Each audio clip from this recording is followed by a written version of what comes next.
Hello and welcome to Do It Yourself channel. Today I will show you where to find the option and how to turn on slow keys function in Samsung Galaxy S22.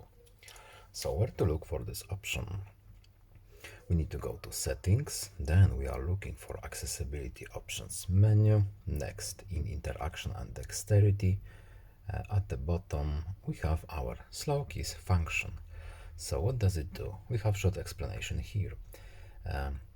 Type by touching and holding for a set time to avoid accidental key presses. So to turn it on, we can do it from here. As you can see, by default we have our 0.3 seconds. And that's basically it. No need to save. We can go back safely to our home screen. So that's it.